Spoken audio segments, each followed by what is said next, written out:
আমি বলেছি এটা তোমার সৎ মা, এটা তোমার খালা।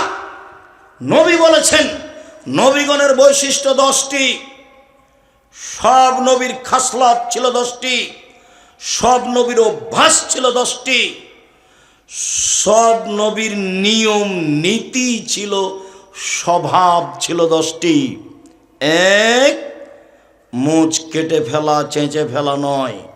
2, দাড়ি বড় করা, চেঁচে ফেলা হারাম, ছোট করাও হারাম। চেঁচে ফেললে চোখের পাওয়ার কমে যায়, চেঁচে ফেললে স্ত্রী মিলনের ক্ষমতা কমে যায়।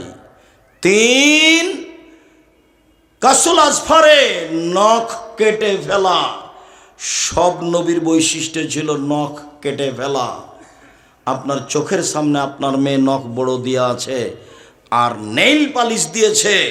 ইহুদি খ্রিস্টানদের পতিতালয়ের মেয়েদের বৈশিষ্ট্য হচ্ছে নখে নেইল পালিশ দেওয়া। ইহুদি খ্রিস্টানদের পতিতালয়ের মেয়েদের বৈশিষ্ট্য হচ্ছে নখে নেইল পালিশ দেওয়া।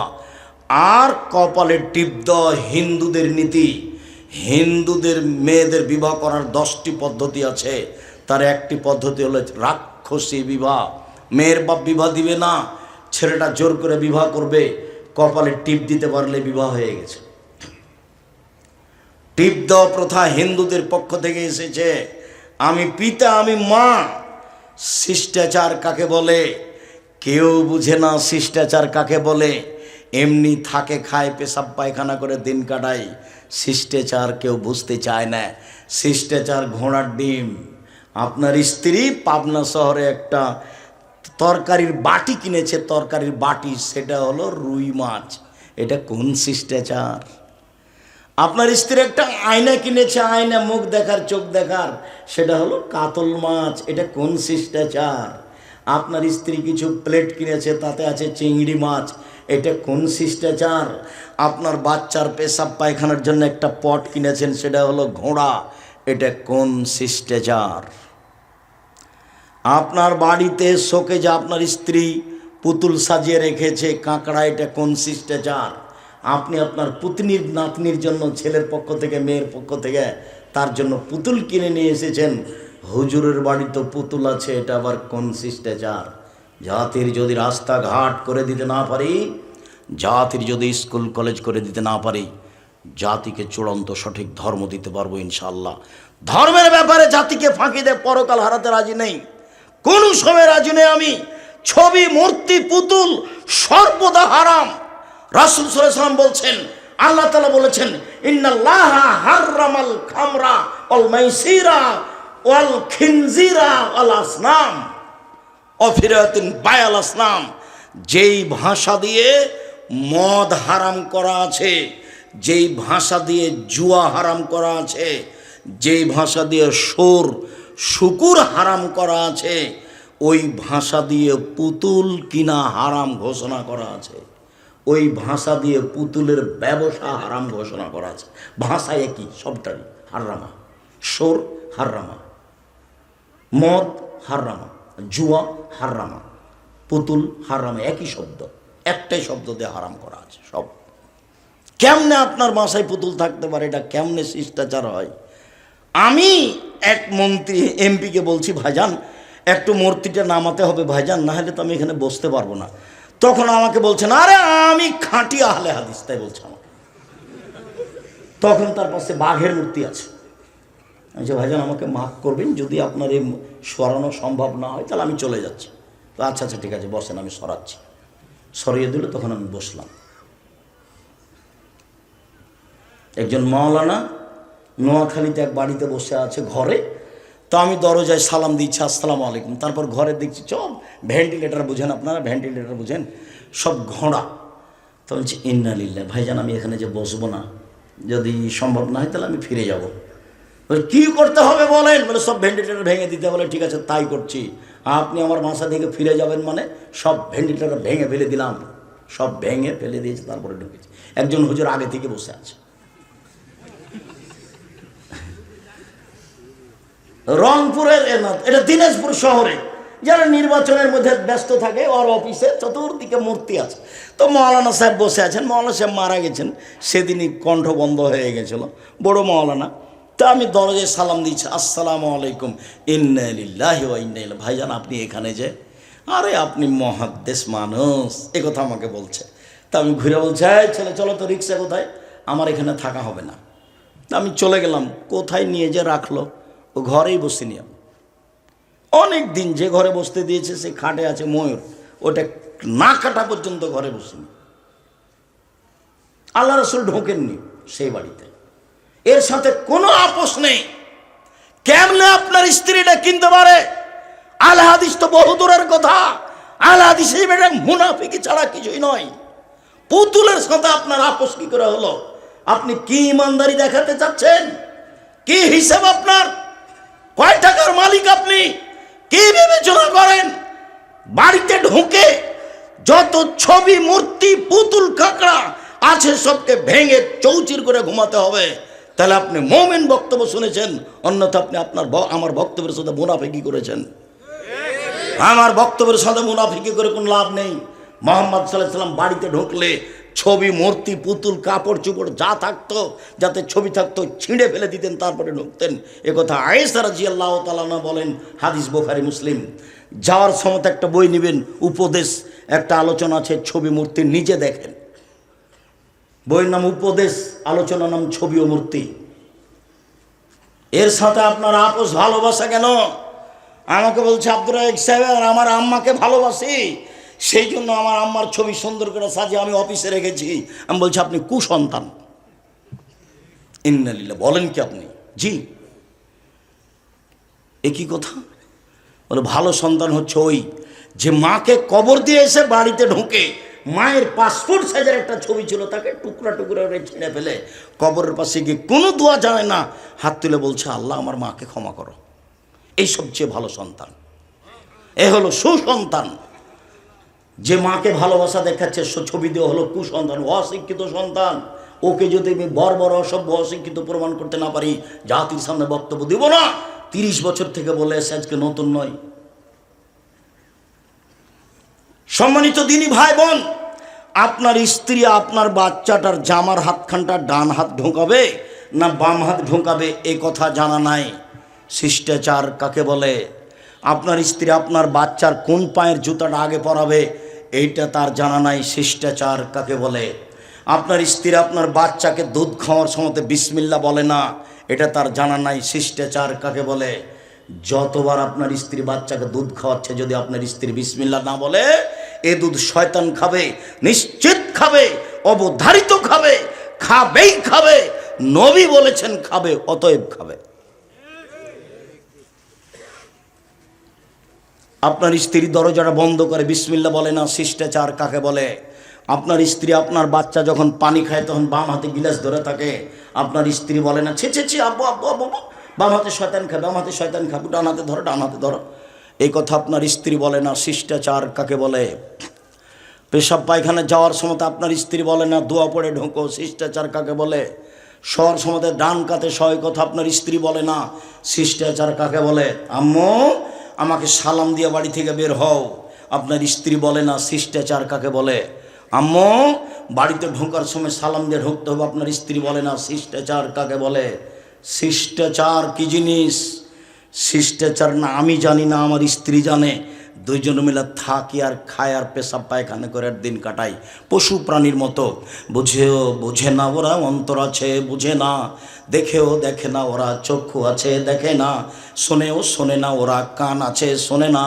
উলায়েকা কালা আনাম, তারা পশু প্রাণীর মতো, তারা গরু ছাগলের মতো, তারা কুকুর শৃগালের মতো, বালু মাজাল বরং তার চেয়ে খারাপ। আল্লাহ বলছে আমার আপনার জীবিকানের বহু পশু প্রাণী কুকুর শৃগালের চেয়ে খারাপ। এটা তো পাবনা, রংপুর হলে বলতাম, বৃহত্তর রংপুর, বৃহত্তর দিনাজপুর, বলতাম এই ছেলে তোমার আব্বাকে যদি আমি কুকুর শৃগালের চেয়ে খারাপ প্রমাণ করতে না পারি বক্তব্য দেব না। কিভাবে আব্দুর রাজ্জাক সাহেব? তোমার দাদা মরা 10 বছর হলো, তোমার দাদা 15 শতক জমি রেখে গেছে, তোমার বাপ নিবে 10 শতক, তোমার ফুফু নিবে 5 শতক, তোমার ফুফু নিবে বিকালে আর তোমার বাপ নিবে সকালে, এটা প্রমাণ করো দেখি। বলে না একসাথে নিবে। তো 10 বছর হলো তোমার দাদা মরা, এখন পর্যন্ত তোমার বাপ তোমার ফুফুকে জমি দেয়নি, বলো তোমার বাপ কুকুর শৃগালের চেয়ে খারাপ না ভালো? তো বলছে ঠিক বলেছে। এখন কি করতে হবে? তুমি তো বলছো ঠিক বলেছে, এখন কি করতে হবে? এখন তোমার আব্বাকে গিয়ে বলবো, আব্বা ভাগ্য নিয়ে এসেছি, আব্বা ভাগ্য ছেড়ে আসেনি। ভাগ্যে যদি জমিদারি থাকে জমিদারি করে খাবো, ভাগ্যে যদি ভিক্ষা চাওয়া থাকে ভিক্ষা করে খাবো। ফুফুর জমি খেয়ে বাঁচতে রাজি নই। সকাল হতে হতে ফুফুকে ডেকে আপোষ করে জমি বুঝিয়ে দেন। পাবনাতে এই হিসাব নেই, বাপ মরার সাথে সাথে জমি ভাগ করে দেয়, থাকলে খুবই কম। চাঁপাইনবাবগঞ্জে থাকলে আর যৌতুক তো, যৌতুকের টাকা দিয়ে চাউল কিনে ভাত খেয়ে বাদাত কবুল হবে না। যৌতুকের টাকা দিয়ে চাউল কিনে ভাত খেয়ে বাদাত কবুল হবে না। ভিক্ষা করা টাকা দিয়ে চাউল কিনে ভাত খেয়ে বাদাত কবুল হবে? ভিক্ষা করতে হবে না। ভিক্ষা করবো কেন? কলা বিক্রি করে খাবো, দিন মজুরি করে খাবো। আব্দুর রাজ্জাক সাহেব ভিক্ষার কথা বলেন কেন? আমি ভিক্ষার কথা বলিনি। তোমার বাপ তোমার শ্বশুর কাছে যৌতুক নিয়েছে, তোমার বাপের স্বভাব খারাপ, 24 ঘন্টার মধ্যে তোমার বাপকে টাকা ফেরত দিতে হবে। সাইকেল মোটরসাইকেল টাকা পয়সা খাটলা যা নিয়েছ নেহায়াত আল্লাহ হারাম, আগামীকাল সন্ধ্যা হতে হতে ফেরত দিতে হবে। পরের জিনিস নিয়ে মাতাব্বরি করো না, কাজ করে খাও। দিন গেলে বিকালবেলায় শ্বশুরকে একটা লুঙ্গি কিনে দিও, আব্বা অনেক কষ্ট করে মেয়ে মানুষ করে আমার হাতে দিয়েছেন, আপনার জন্য আমি একটা উপহার লুঙ্গি নিয়ে এসেছি, গরিব মানুষ, তোমার জন্য একটা মনে বল থাকবে। মানুষের টাকা নিয়ে দিন কাটাও কেন? সেটা তো হারাম। বলছিলাম সম্মানিত দিনী ভাই বোন, সদাচরণ, আবু হুরায়রা রাদিয়াল্লাহু তাআলা আনহু বলেন, রাসূল সাল্লাল্লাহু আলাইহি সাল্লাম বলেছেন, আল মুমিন লিল মুমিন কাল বুনিয়ান ইয়াসুদ্দু বাযুহু বাযান সুম্মা সাব্বাকা বাইনা আসাবি। বুখারী মুসলিম। আল্লাহ রাসূল বলছেন, একজন মুমিন আর একজন মুমিনের সাথে এইরকম, একজন মুসলমান আর একজন মুসলমানের সাথে এইরকম। সুম্মা সাব্বাকা বাইনা আসাবিহি, প্রাচীরের মতো, এরকম প্রাচীরের মতো। তারপর প্রাচীর দেখাচ্ছেন, ডান হাতকে বাম হাতের আঙ্গুলের মধ্যে ঢোকালেন। দেখেন দেখেন মহিলারা দেখতে পাই কি না?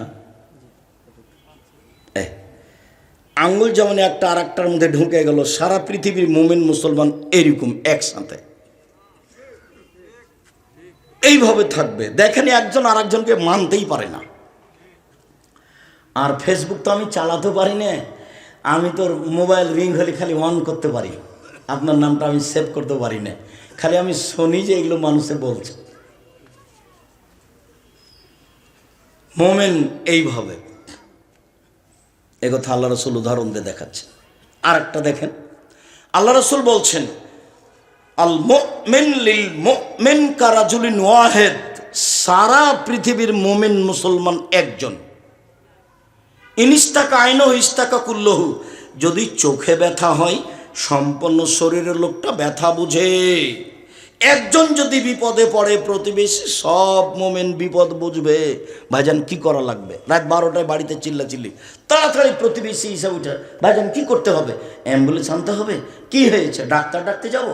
এর নাম হলো প্রতিবেশী, এর নাম হলো ভাই ভাই। একেবারে একজন বিপদে পড়েছে আর একজন জানতে পেরে বলছে ঠিক হয়েছে, ঠিক হয়েছে, উচিত হয়েছে। নাউজুবিল্লাহ। আমি গরু জবাই করতে দেখেছি নিজ চোখে। তো আবার প্রতিষ্ঠানের ব্যাপার, আমি আর আগাচ্ছি না, এ পর্যন্ত থাকলাম। আমি নিজে হাতে গরু জবাই করতে দেখেছি। ইমান কবে বিক্রি হয়ে গেছে কি বুঝাতে চাচ্ছে না আমাকে। তাহাজ্জুদ পড়ে কিছু না বুঝলেও কোরআন হাদিস মোটামুটি ভালো বুঝে আলহামদুলিল্লাহ আপনাকে আমি সঠিক পথ দেখাতে পারবো। কোরআন হাদিসের ব্যাপারে এটা আমার দৃঢ়তা কাজ করে ইনশাআল্লাহ। অতএব আপনি আমার দিনী ভাই, আপনি আমার দিনী বোন, আপনাকে আমি অনুরোধ জানাচ্ছি, মুখ খারাপ করে কাউকে কিছু বলে নিয়ে দিন কাটাবেন না। আচরণ খারাপ করে কাউকে কিছু বলে নিয়ে দিন কাটাবেন না। ক্ষমতা দেখিয়ে আরেকজনের সাথে কথা বন্ধ করে দিন কাটাবেন না। দল সংগঠন করে মানুষের ভিতরে হিংসা বিদ্বেষ তৈরি করে আরেকজনকে খাটো করে অপমান করে দিন কাটাবেন না, কিছুই হবে না। দিন শেষে দেখবেন যে আপনি মারা গেছেন, সব থেকে গেছে। সব আমল এভাবেই থেকে গেল, দিন ছেড়ে চলে যেতে হলো পৃথিবী। কত লোক আমাদের চোখের সামনে চলে গেল। আপনি বিবেচনা করলে দেখবেন কত খালা ফুফু মা বোন আত্মীয় স্বজন সব চলে গেল চোখের সামনে। সবাই নিজ নিজ আচরণ রেখে চলে গেছে। এই জন্য সবাই যেন ভালো বলে কিভাবে করতে হবে, কিভাবে চলতে হবে। ছাড় না দিলে পরস্পর ভালোবাসা টিকবে না। আমার কিসের কম আছে? আমি ওর চেয়ে কী কম? বাড়িঘর নেই আমার, জমি জায়গা নেই আমার। তার পিছে পড়তে হবে, তার হাত ধরতে হবে, তার সাথে কথা বলতে হবে। কিসের ঠেকা বেঁধেছে? এইগুলো হলো গর্ব, এগুলো হলো অহংকার। আপনি মাটির মানুষ, বাস যেই সামনে আসবে তার কাছে ক্ষমা নেবেন, নিজে যে ক্ষমা নেবেন। মান তো উপরওয়ালা দিবে। মান কে দিবে? উপরওয়ালা দিবে। আপনাকে আবার আমি বলে কথা কষ্ট দিতে চাইনি। জামিয়া সালাফে প্রত্যেক দিন বিকালে আমি অনুমান করেছি 50,000 থেকে লাখ টাকা বিল লাগে প্রতিদিন। লেবার মিস্ত্রি, টিন মিস্ত্রি, কাঠ মিস্ত্রি, সিমেন্ট মিস্ত্রি, কত যে মিস্ত্রি আছে, প্রায় সব জমি কিনা, প্রায় সব কিনা। আর বেতন লাগে 32 লক্ষ টাকা মাসে, 32 লক্ষ। যে রূপগঞ্জে যে জমি মসজিদটা তৈরি হচ্ছে, 2 একর জমির ওপরে, 6 বিঘা জমির ওপরে, যার একতলাতে 10,000 মানুষ সালাত আদায় করতে পারবে। সব জমিগুলো কিনা, 3 লক্ষ টাকা শতক আছে, 200 শতক, পুরো প্রায় 100 বিঘা জমি। তা আমি তো নিঃস্ব মানুষ, আমি তো কোনো ব্যবসা করি না। আমি হচ্ছি রাজশাহী চাঁপাইনবাবগঞ্জের কচুর পাতার পানি, টলমল টলমল এই পড়লো, এই পড়লো, এই পড়লো। আমি ব্যক্তিগত কিছু না। জামিয়া সালাফে কোনো বিত্তশালী দিয়ে চলে না। জামিয়া সালাফে বৈদেশিক কোনো পয়সা দিয়ে চলে না। জামিয়া সালাফে কোনো সংস্থা দিয়ে চলে না। জামিয়া সালাফের সরকারি অনুদানে চলে না। জামিয়া সালাফের রসিদ বহি বাহিরে ব্যবহার হয় না। কোনো শিক্ষক রসিদ নিয়ে আদায় করতে যাইতে পারবে না, নিষেধ আছে। রসিদ ধরা পড়লে তার জরিমানা হবে। বাস বেতন 25 তারিখ থেকে 1 তারিখের মধ্যে বেতন পাবে, নিয়ে যাবে, সংসার করে খাবে, এসে ক্লাস নেবে। এটা হলো জামিয়া সালাফে। আলহামদুলিল্লাহ চলছে। যার নিচে তেমন কিছু নেই, নিঃস্বের ওপরে, আল্লাহর ওপরে ভরসা করেন, নত হয়ে চলতে শিখেন। আল্লাহ আপনার প্রতি দয়া করবেন, যখন তখন সব সহজ হয়ে যাবে। অল্প পয়সাতে সুন্দর মতো জীবিকা নির্বাহ করতে পারবেন। আর ব্যবসা করলে বড় থেকে বড় ব্যবসা করার চেষ্টা করবেন। কোটি টাকার মালিক হব, অসহায় মানুষের পাশে দাঁড়ানোর জন্য, সরকারকে উঠানোর জন্য, নামানোর জন্য নয়। অসহায় মানুষের পাশে দাঁড়িয়েই জান্নাত কিনবো, এই জন্যই টাকা ইনকাম করছে, দিনরাত চিন্তা ভাবনা করছে। অসহায় মানুষের পাশে দাঁড়িয়ে জান্নাত কিনতে চাই, এই জন্যই বড় বড় ব্যবসা করি, অন্য কোনো লক্ষ্য উদ্দেশ্যে নেই। এইটা আপনার থাকলে পথ সহজ হবে, আল্লাহ সন্তুষ্ট হবেন। সম্মানিত দিনী ভাই বোন, চলেন পারিবারিক সদাচরণ। রাসূল সাল্লাল্লাহু আলাইহি সাল্লাম বলেন, মান আলা সালাসা বানাতিন, কেউ যদি কাছাকাছি চলে এসেছি, বিরক্ত হবেন না, আজকের মতো শেষ করতে যাচ্ছি। কেউ যদি 3টে ছেলে মেয়ে লালন পালন করে, 3টে মেয়ে, তো দেখেন তো মেয়ে কিভাবে লালন পালন করতে হয়। কষ্ট নিয়েন না, আপনাকে আমি ভালোবাসি। 1, আল্লামাহুন্না, মেয়েকে বিদ্যা শিখিয়ে দিল। 2, আদাবাহুন্না, মেয়েকে শিষ্টাচার শিখিয়ে দিল। বলেন তো ভাইজান, শিষ্টাচার কি জিনিস? আপনি মাথায় টুপি দিয়ে আছেন, আপনার মেয়েটা স্কিন পায়জামা পরে আছে, এটা কি শিষ্টাচার? আপনার মেয়েটা মাথার চুল ছোট করে আপনার সাথে আছে, আপনি হাজি মানুষ, এটা কি শিষ্টাচার? আল্লাহ নবী বলছেন মেয়েকে শিষ্টাচার শিখিয়ে দিল। 3, আহসানা আলাইহিন্না ইলাইহিন্না, তার সাথে ভালো আচরণ করলো।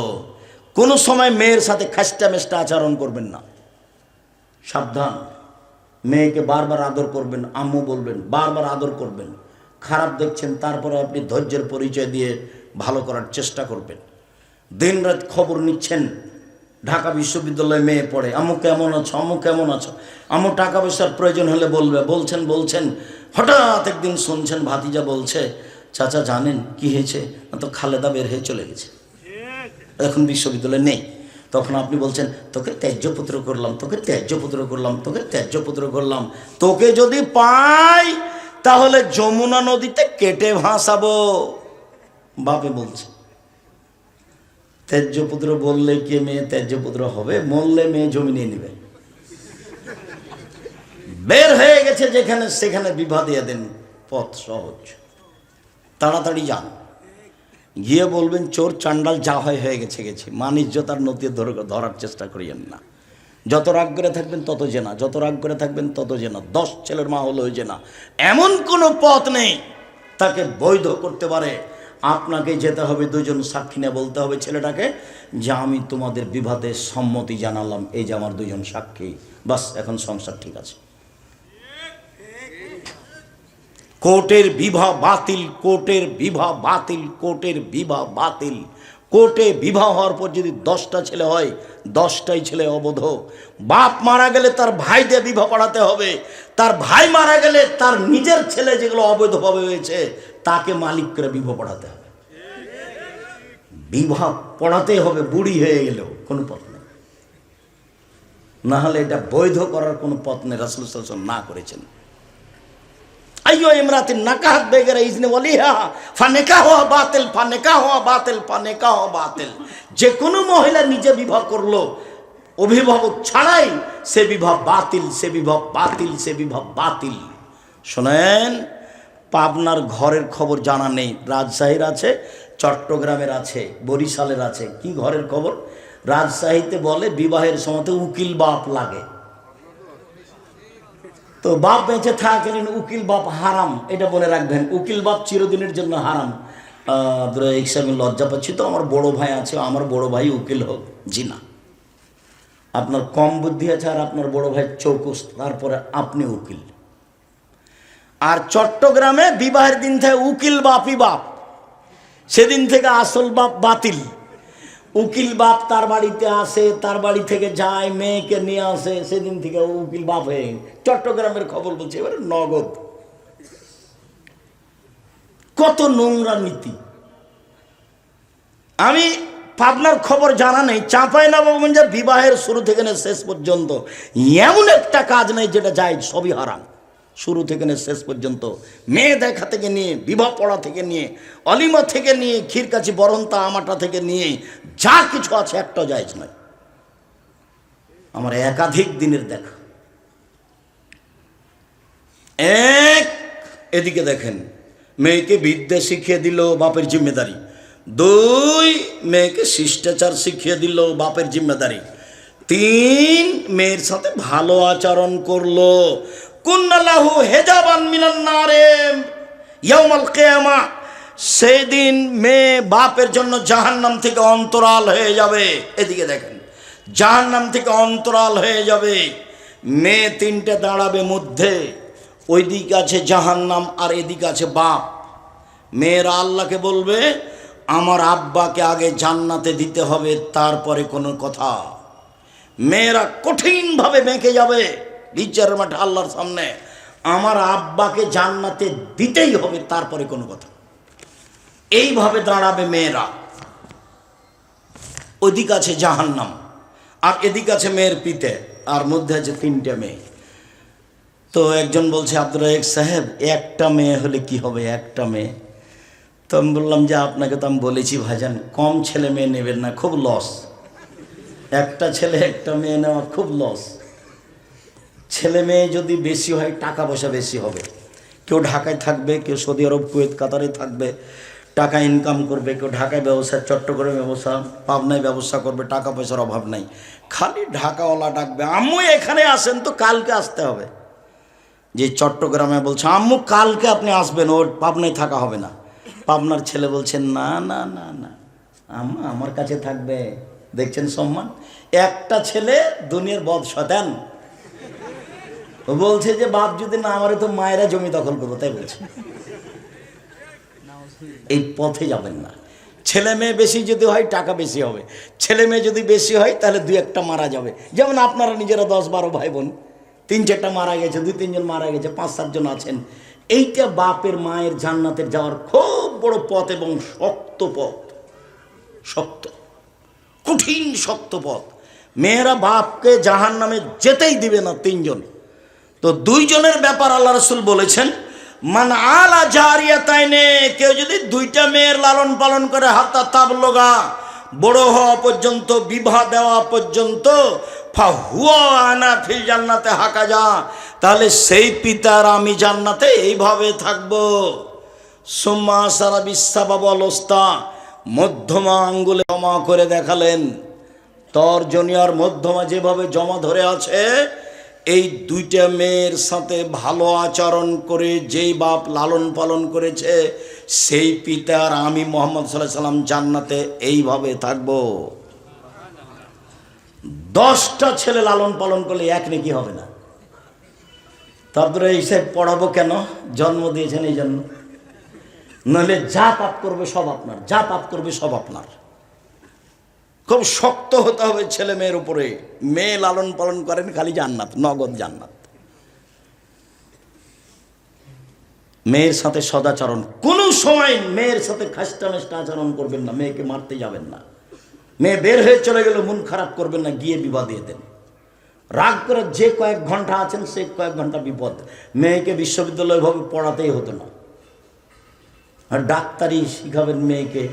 মাথার বুদ্ধি তো ভালো, কিন্তু ডাক্তারের, মহিলা ডাক্তারের ব্যবস্থা না থাকলে হবে? আপনি খোঁজ খবর নিয়ে দেখেন তো, অনেকগুলি ছেলের সাথে আপনার মেয়েও থাকে। উলঙ্গ অবস্থায় মেয়েটাকে ফেলে রাখা হয়েছে, অপারেশন করবে সেই জন্য। আপনার মেয়েও আছে, তার বন্ধু বান্ধব আছে, তারা হাসি মজাক করছে, এর নাম শিক্ষা।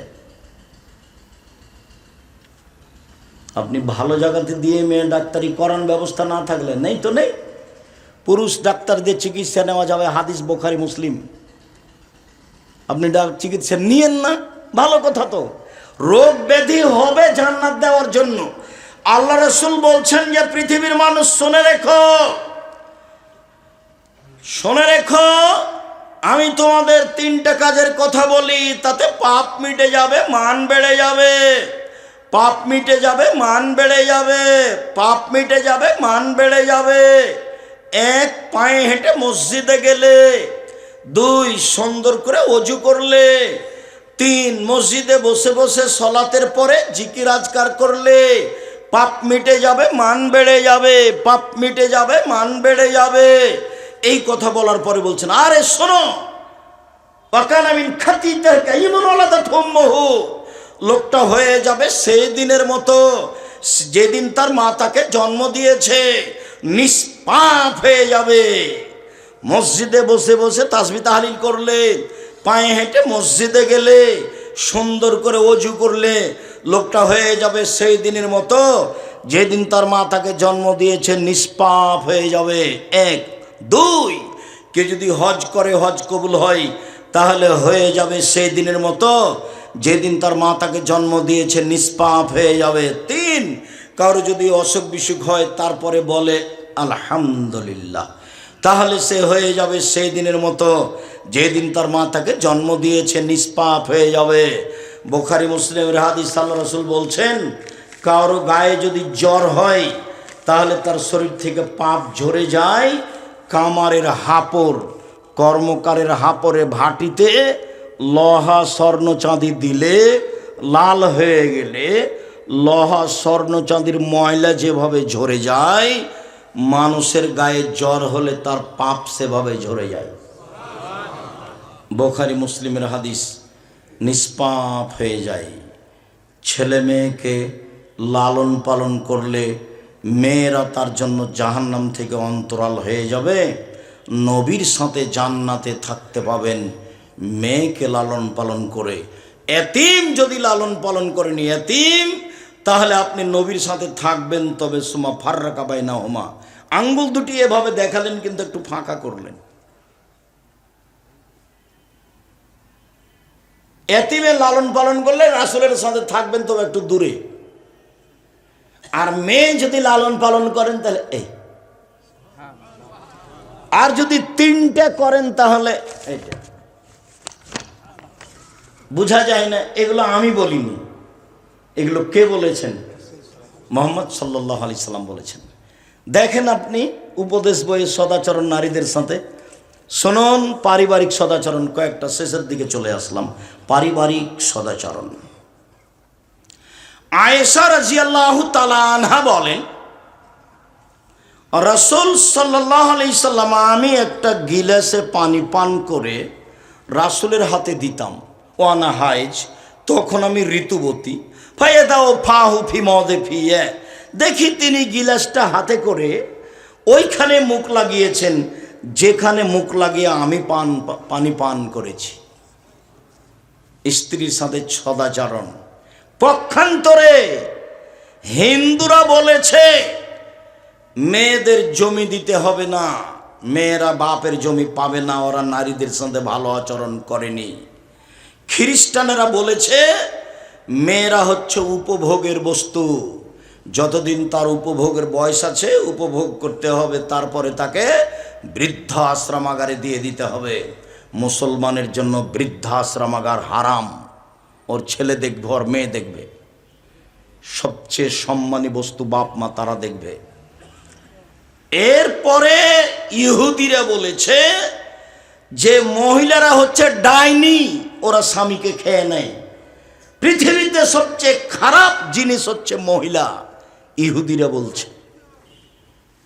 হিন্দুরা আরও বলেছিল বিধবা মেয়ের বিবাহ হবে না, সতীদাহ স্বামীর সাথে চলে যেতে হবে। বঙ্কিমচন্দ্র, রাজা রামমোহন রায়, ঈশ্বরচন্দ্র বিদ্যাসাগর কিছু কিছু চেষ্টা করেছে, সব সম্মান দিয়েছেন মোহাম্মদ সাল্লাল্লাহু আলাইহি সাল্লাম নারীদের, তাদের সম্মান দিয়ে ভরে ফেলেছেন। আল্লাহর নবী বলছেন, পৃথিবীর মানুষ শুনে রেখো, নারীরা যদি 4টা কাজ করতে পারে জান্নাতের সব দরজা খোলা। 1, 5 ওয়াক্ত সালাত, 2, রমজান মাসে রোজা, 3, স্বামীর সাথে ভালো আচরণ, তিতে লাগলেও মিঠা লাগলেও, 4, জেনায় লিপ্ত না হওয়া, জান্নাতের সব দরজা খোলা, সবটাই। 1, 5 ওয়াক্ত সালাত, 2, রমজান মাসে রোজা, 3, স্বামীর সাথে ভালো আচরণ, 4, জেনায় লিপ্ত না হওয়া, জান্নাতের সব দরজা খোলা। এরকম সুযোগ পুরুষ মানুষের নেই, কিয়ামত পর্যন্ত হবে না। আরো শোনেন, 1, আর নবীও ফিল জান্নাহ, নবীগণ জান্নাতে যাবেন। 2, আর শহীদ ফিল জান্নাহ, শহীদেরা জান্নাতে যাবে। 3, ও সিদ্দিক ফিল জান্নাহ, সত্যবাদীরা জান্নাতে যাবে। 4, আর নেসা মিন আহলিল জান্নাহ, মহিলারা জান্নাতে যাবে। এই কথা বলে আল্লাহ রাসূল থামলেন না, আর একটু বললেন, হ্যাঁ, তবে ওই সব মহিলা যারা স্বামীর সাথে ভালো আচরণ করে, কোনো সময় স্বামী রাগ করলে হাত ধরে বলে, যতক্ষণ পর্যন্ত আপনি খুশি না হবেন ততক্ষণ পর্যন্ত আমি কোনো কিছু খাবো না, এই মহিলা জান্নাতি নারী। আল্লাহ রাসূল বলেন, খায়রুন নিসা, মহিলাদের মধ্যে সবচেয়ে ভালো মহিলা 1, স্বামীর সাথে কথা বললে হাসি মুখে বলে, 2, স্বামীকে মেনে চলে, স্বামীর সাথে ভালো আচরণ করলে, আদেশ করলে মান্য করে, 3, স্বামী বাড়িতে না থাকলে নিজেকে হেফাজতে রাখে, স্বামীর সম্পদ এবং নিজেকে কারোর সাথে মোবাইলে কথা বলে না, নিজেকে কারোর কাছে বিলিয়ে দেয় না, স্বামী না থাকলে স্বামীর অর্থ সম্পদ নিজের বাপ ভাইকে দিয়ে দেয় না, বন্ধু বান্ধবকে দিয়ে দেয় না। এ হলো সবচেয়ে দামি মহিলা, স্বামীর সাথে ভালো আচরণ। আল্লাহ রাসূল বলছেন, 4টে জিনিস আছে যার, সব কিছু আছে তার। 4টে জিনিস আছে যার, সব কিছু আছে তার। 4টে জিনিস নেই যার, কোনো কিছু নেই তার। 1, আল মারাতুস সালেহা, ভালো স্ত্রী, যে স্বামীর সাথে ভালো আচরণ করে। 2, ভালো প্রতিবেশী। প্রতিবেশী কাকে বলে জানেন? প্রতিবেশীর ছেলেটা, আপনার ছেলেটা এইভাবে খাওয়ার পানিটা প্লেট থেকে চালিয়ে দিয়েছে, আর প্রতিবেশীর দেওয়ালে গিয়ে লেগে গেছে, এই যে লেগে গেল। 3, আল মারকাবুল হানি, একটা ভালো গাড়ি, যে গাড়ির চাকা নষ্ট হয় না, যে সাইকেলের চেন পড়ে না, যেই গরু ঘাড়ে জোয়াল দিয়ে ফেলে দেয় না, ভালো বাহন। ভালো বাহন যার, সুখময় জীবন তার। 4, আল বাইতুল ওয়াসে, প্রশস্ত ঘর, অন্তত মেহমান যে ঘরে বসবে সেই ঘরটা বড় করবেন। আর বহু পুরাতন কথা এখানে বলে রাখলাম একটা, বাপের স্বভাবে ফিরে যাবেন চিরদিন, বাপের স্বভাবে। আব্দুর রাজাক সাহেব বাপের স্বভাব মানে কেন? আপনার আব্বা ইশার সলাত আদায় করে যখন মসজিদ থেকে বের হতো তখন দেখতেন মসজিদে ওদিকে ওদিকে একটা মুসাফির, ও মুসাফির ভাই বাড়ি কোথায়? ফরিদপুর। কোথায়? ভাঙা। রাতে খেয়েছেন? জি না। চলেন আমার সাথে। তো আপনার আব্বা একটা মুসাফির নিয়েছে, বাড়িতে দুইজন কিষান কামলা আছে, আর আপনারা 10 ভাই বোন, আর আপনার বাপ মা, মোট কতটি হলো দেখেন তো? এতজন মানুষের ভাত রান্না করতো আপনার মা ঢেঁকিতে ধান ভেঙে, একটুকু ভারী লাগেনি। আর আপনার স্ত্রী এখন যেখানে রান্না করে সেখানে আছে ফ্রিজ, সেখানে আছে গ্যাসের চুলা, সব কিছু। রাত 10টার সময় আপনি আমাকে মেহমান হিসেবে নিয়ে গেছেন, বলছেন খালেদা উঠো তো, একটু তরকারি গরম করো তো। তখন বলছে, হ্যাঁ তুমি সময় পাও না, হিসাব করো না, তুমি রাতে মেহমান নিয়ে আসো, তোমার হিসাব থাকে না। আর আপনি মসজিদে খুঁজবেন না কে আছে, খুঁজবেন না, একদিনই ভুলে গেছে।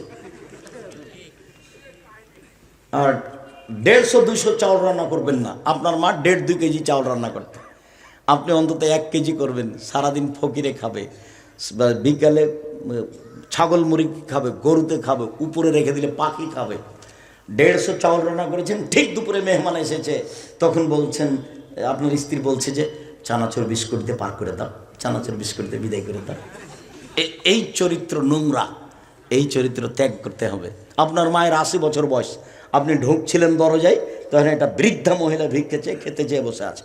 আপনি বলছেন সরো সরো, হিসেব পায় না, রাস্তা ঘেরে বসে আছে। তখন আপনার মা ওই দিক থেকে বলছেন, না বেটা, ফকিরকে এভাবে বলতে হয় না আব্বু, একটু খাওয়ার দিলি চলে যাবে। আপনার আম্মা এই কথা বলছেন, আর আপনি এই কথা বলছেন। স্বভাব ত্যাগ করেন। আপনার স্ত্রীকে মায়ের স্বভাবে ফিরে যেতে হবে, ফকির মিসকিনকে খেতে দিতে শিখতে হবে। আপনাকে আপনার পিতার স্বভাবে ফিরে যেতে হবে, অসহায় মানুষকে খেতে দেওয়া শিখতে হবে। যারা আপনারা ব্যবসায়ী, কাজের লোককে বলে দিবেন, এই শোনো, গাড়িতে উঠার আগেই 20 টাকার নোট সব খুচরা রাখবা। ছেলেরা শুনো, তোমার মাকে বলে দিবে, আম্মা আমি যখন বাড়ি থেকে বের হবো তখন আমাকে 50 টাকা 100 টাকা খুচরা টাকা দিবেন আম্মা। যখনই ফকির সামনে আসে তখন আপনি বলেন মাফ করো, মাফ করো।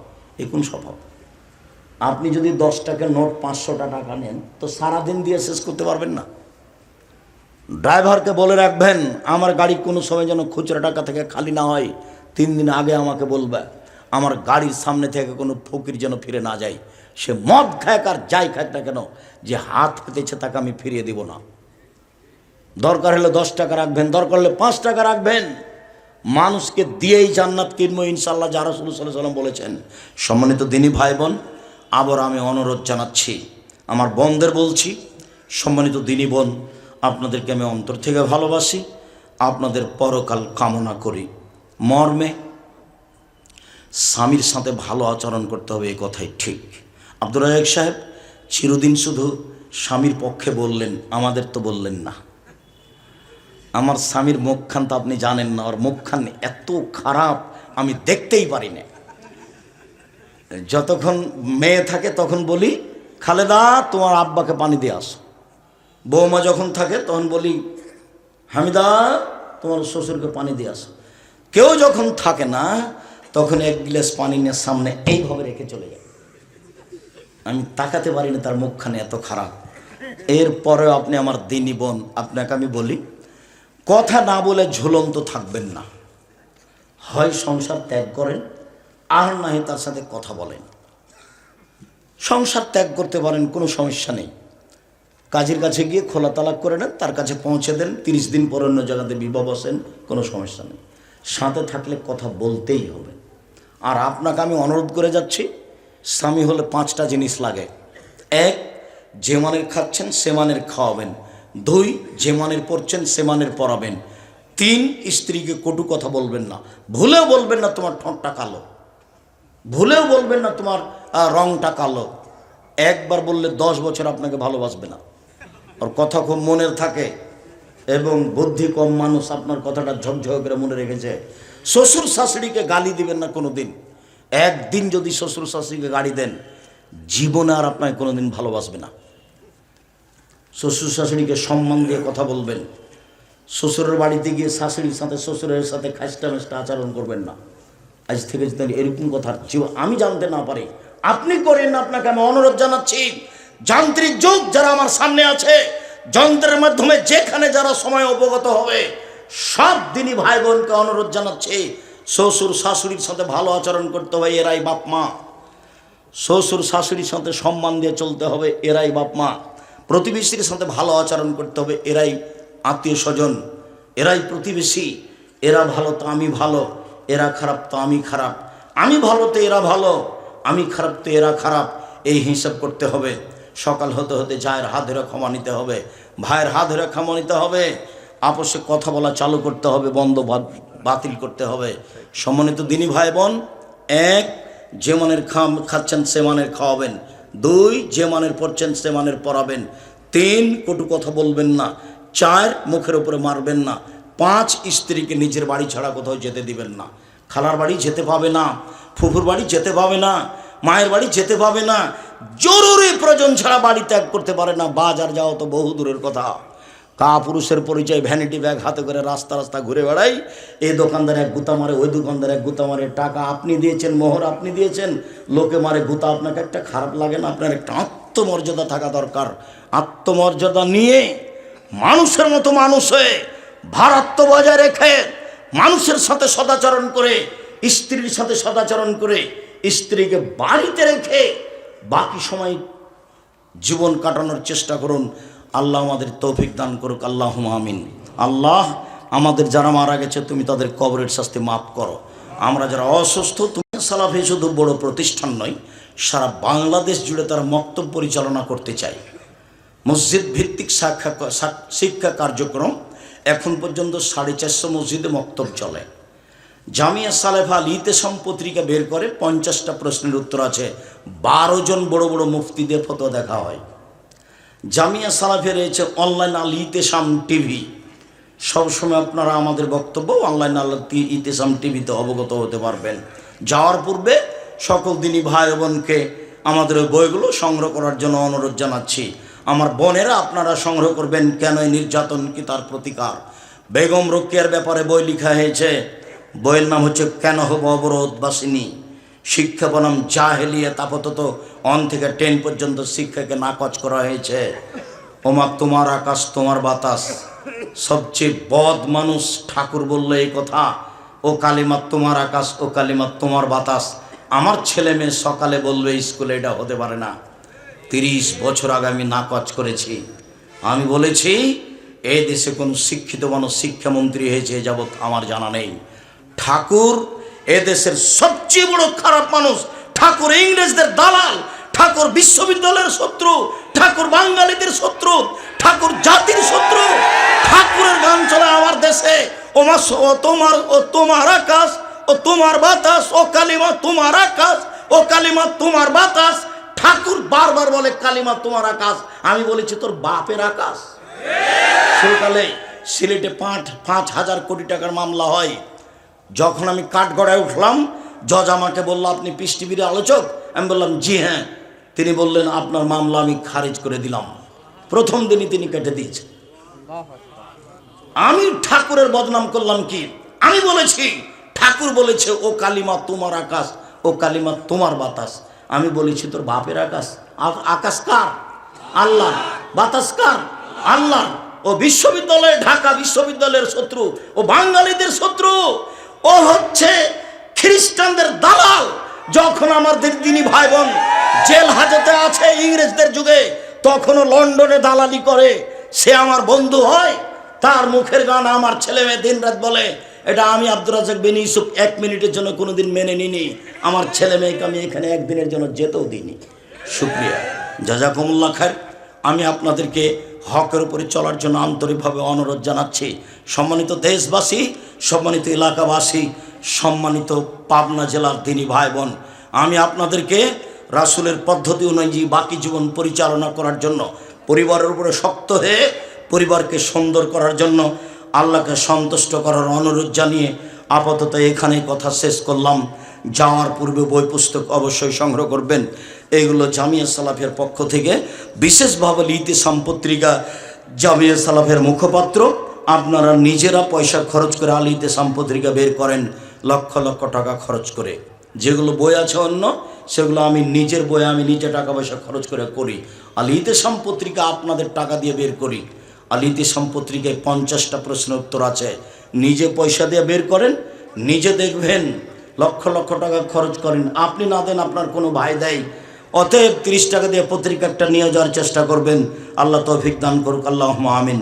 আব্দুর রাজ্জাক সাহেব, হুজুর আমার প্রশ্ন হলো, মহিলাদের ইতিকাফে বসার সঠিক নিয়ম কি? মহিলারা জুমা মসজিদে যাবে ব্যবস্থা থাকলে, না থাকলে যাবে না, ইতিকাফ নেই। পাড়ায় একজনকে ইতিকাফ করতে হবে, নইলে পাড়ার লোক গুনাহগার হবে, কথা মিথ্যে। জুমার দিন খুতবার সময় বসার আদব বা সঠিক নিয়ম কি? যেভাবে বসেন পা উঠিয়ে বসবেন না, পা উঠিয়ে বুকের সাথে লাগে এভাবে বসবেন না। 4 জনও বসেন এইভাবে বসেন, বা হাঁটু গেড়ে আত্মাহত বসার বৈঠকে বসেন, তবে হাঁটু উঠিয়ে এভাবে বসবেন না। বোঝা গেল না মনে হয়?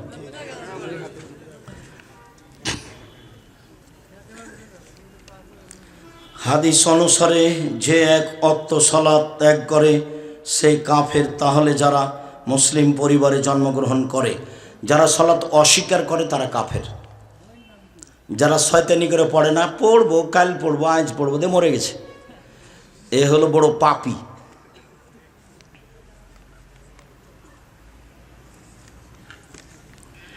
আমার বউকে আমি প্রতি মাসে তার বাপের বাড়ি নিয়ে যেতাম, 2-3 দিন করে থেকে আসতাম। তারপরেও আমার শ্বশুর বাড়ির লোক আমার সাথে অশান্তি করত, বলছে ছাড়াছাড়ি করিয়ে নেবে। এখন আমি আর শ্বশুর বাড়ি যেতে দিই না। আচ্ছা, কিছুদিন পরে দিও, নরম হয়ে। বিয়ের ক্ষেত্রে আল্লাহর দিনদার দেখতে বলেছেন। আবার বিয়ে করার সাথে, বিয়ে কার সাথে হবে তা আগে থেকে লিখিত দিন তারিখ ঠিক করে রেখেছেন। হ্যাঁ, আল্লাহ তো বলছেন যে তুমি তোমার পছন্দ মতো বিবাহ করো।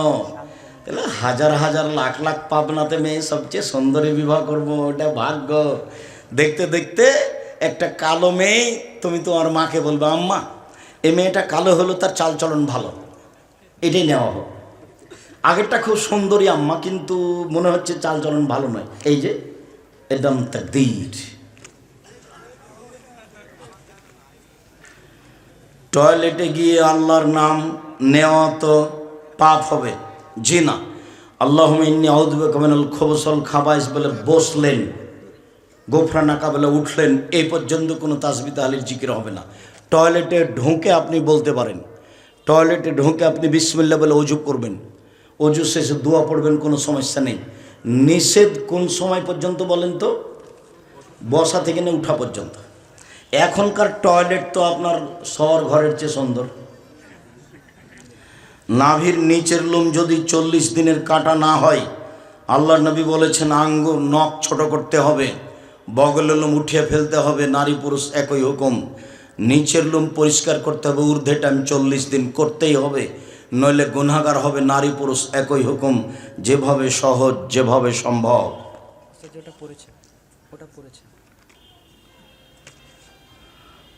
মুহাম্মদ সাল্লাল্লাহু আলাইহি সাল্লাম আসার পূর্বে যারা মারা গিয়েছে তাদেরও কি আমাদের মতো প্রশ্ন করা হয়েছিল? হ্যাঁ, তাদের নবী অনুযায়ী হয়েছিল। আমাদেরটাই, আমরাকে যেটা জিজ্ঞাসা করা হবে সেটাই জিজ্ঞাসা করা হবে, এ কথা আল্লাহ রাসূল স্পষ্ট করে বলেননি। আমার শ্বশুর শাশুড়ির আমার বিয়ের আগে আলাদা হয়েছে। আমার বিয়েতে শুধু শাশুড়ি ছিল, বিয়ে কি জায়েজ? কেন, তোমার চার শ্বশুর ছিল না? তোমার চার শ্বশুর থেকে না থাকলে বিবাহ আবার পড়াতে হবে। আর না হলে দেখো, তোমার শ্বশুর যদি না থাকে তাহলে ওই মেয়ের আর ভাই আছে নাকি, তারা মেম্বার চেয়ারম্যান তো অনেক পরে। ওরা তো অমুসলিমের, যখন কেউ অভিভাবক নেই তখন সরকারি নেতা অভিভাবক, তখন ফুফাতো ভাই হতে পারবে না। নিজের ভাই চাচারা হতে পারবে, দাদারা হতে পারবে, নাহলে নিজের বংশের মধ্যে আসতে হবে। এশার সালাতের পরে বেতের সালাতের সময় যে হাত তুলে দোয়ায়ে কুনুত পড়া হয়, এই হাত তুলে দোয়া করা সহি হাদিস আছে কি? আছে, হাদিস গ্রহণযোগ্য। মাঝে মধ্যে উঠাবেন, কোনো দিন দোয়ায়ে কুনুত পড়লেই হাত উঠাতে হবে, এই নীতি বাতিল। কেউ যদি কোনো দিন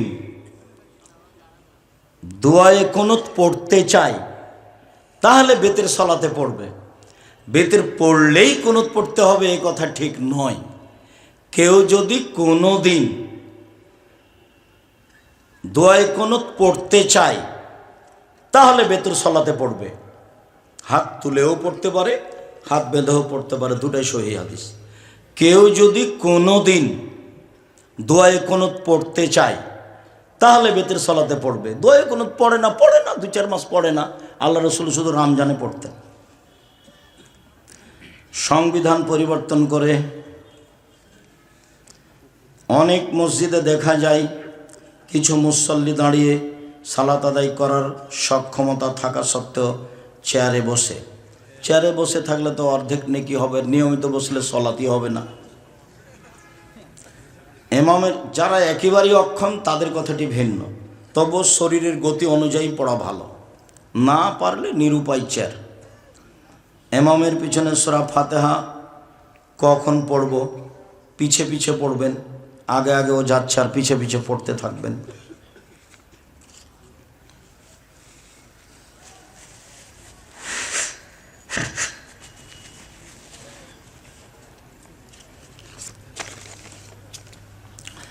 সূরা ফাতিহা না পড়লে সালাত হবে না, জি হবে না, এটাই ঠিক।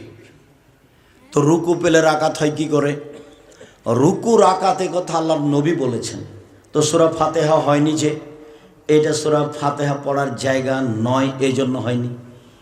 তবু রাকাত হবে কি করে? নবী বলেছেন এই জন্য। কেউ যদি সূরা ফাতিহার জায়গাতে সূরা ফাতিহা না পড়ে সালাত হবে না, এই কথাই ঠিক।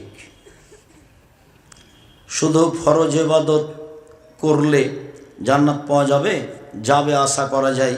সুন্নাত পড়ার চেষ্টা করেন, বিপদে পড়লে ওগুলো রক্ষা করবে। সন্তানকে সুন্নতে খাতনা দিয়ে অনুষ্ঠান করা যাবে না, সুন্নতে খাতনা অনুষ্ঠান দাওয়াত খাওয়া যাবে না। খাতনার কোনো অনুষ্ঠান নেই, আকিকার করতে পারেন। 7 দিনের দিনে আকিকা দিতে হবে, 14 দিনে নয়, 21 দিনে নয়। আকিকার সাথে কুরবানির কোনো সম্পর্ক নাই।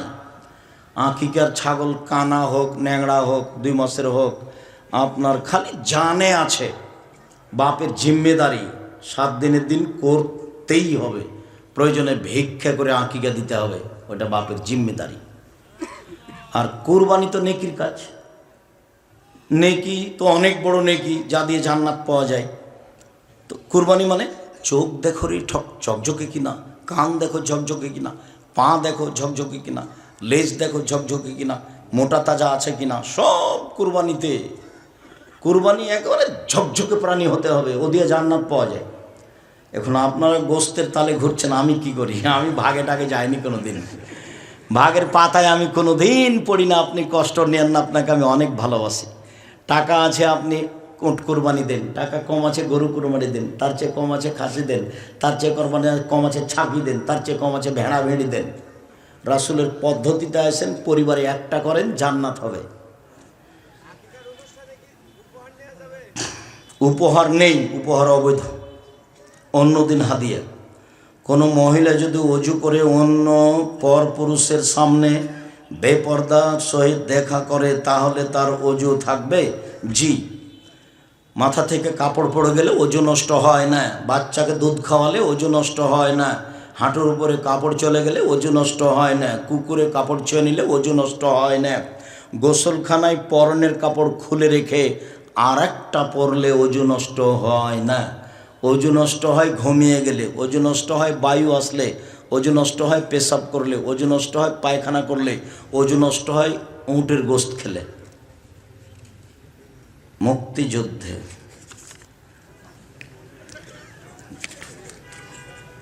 কোনো প্রকার রাজনীতি। আরবি শিক্ষা দিয়ে কি টাকা নেওয়া যাবে? জি যাবে। এগুলো তো অনেক লম্বা। মাঝে মাঝে সালাতের মধ্যে আল্লাহ রাসূল সাল্লাল্লাহু আলাইহি সাল্লাম নিয়ে খারাপ চিন্তা ও খারাপ ভাবনা হয়, নাউজুবিল্লাহ পড়বেন। যতবার আসবে নাউজুবিল্লাহ মিন জালিক, নাউজুবিল্লাহ মিন জালিক। সালাতের মধ্যে রাফুল ইয়াদান বা হাত উত্তোলন সম্পর্কে জি সব সহিহ হাদিস।